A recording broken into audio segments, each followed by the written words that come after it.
Welcome to Purim. Happy Purim to everyone. Good Purim.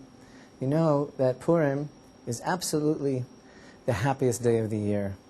And it's a time for celebrating with our family, with our loved ones, with our people, with the whole world.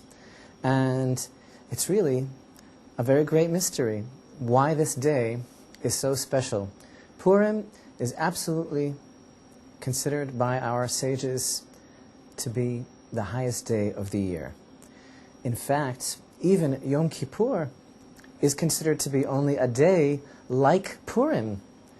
And the Hebrew term for the Day of Atonement, the holiest day of the year, the full name is Yom HaKippurim, a day, literally, like Purim. It's only like Purim. It only has some sort of smacking, some sort of intimation of the greatness of Purim. Now, how in the world could this be? After all, Yom Kippur is the day of slicha and mechila. It is the day of forgiveness and atonement, the day when the high priest conducts the entire service in the holy temple by himself, dressed in white. He goes into the Holy of Holies, the holiest man in the world, goes into the holiest place on earth at the holiest moment of the year, and he atones for the whole world. And yet, that's only a smattering of the spiritual lights of Purim.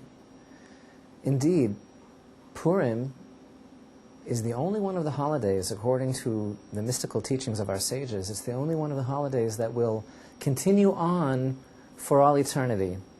In other words, when there is a reconcilement in the future, rectified world, all of the other holidays, teach our sages, are going to be nullified. They're no longer going to be relevant because their themes, their main core points are going to have reached a level of completion, and the world is going to come to a level of unity, a level of the realization of the total sovereignty of God. But Purim is going to be forever. Purim is going to continue on into the rectified world as well. And how strange, after all. Purim is just an add-on. It's just a rabbinical holiday. It's not one of the pilgrimage festivals. And indeed, Purim is not even a day like Shabbat or like the other festivals where we have any sort of a regiment as far as the prohibition of certain types of activity. It's not a day marked by any of the Torah observances as far as Shabbat and the festivals. And yet Purim is considered actually to be a day of such perfect communion with the presence of God and such a rarefied level of understanding that it's actually considered to be the highest day of all. So let's explore something of the nature of this beautiful day where, as opposed to Yom Kippur, there actually doesn't seem to be any evil in the world at all. I mean, what is Yom Kippur really? It's a tikkun. It's a rectification for the eating from the tree of knowledge, right? There are some commentaries who teach us that the tree of knowledge was located really in the place of the holy temple. So when the high priest goes into the Holy of Holies, he's bringing about a certain rectification for what happened. Everything got all mixed up when Adam and Chava ate from the tree of knowledge, and then evil was introduced into the fabric of the world. And so there are some things that are good, there are some things that are bad, and most things are mixed up between good and evil. And you know, Yom Kippur, the Day of Atonement, it's such a great day, and it's so holy, and there is this feeling of, fixing.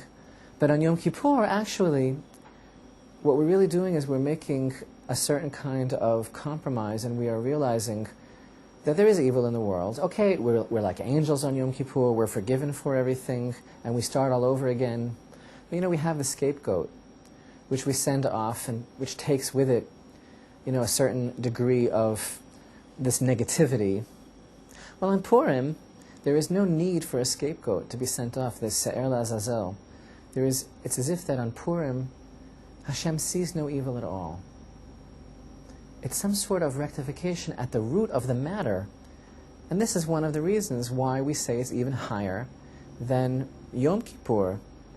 because it's not a question of rectifying evil. It's like there is no evil at all. So we need to understand what is so special about this day. And of course, what it really means is that the essence of the experience of Purim is that the revelation of the true nature of our relationship with Hashem, and with each other, by the way, is so high and so real that, to tell you the honest truth, on one foot, everything that it means to be a Jew in this world, everything that it means to be a sensitive person in this world, everything that it means to be religious, meaning a person who lives every moment feeling what Hashem is doing for us at every moment and feeling that presence. Everything real in the world, that's what Purim is all about.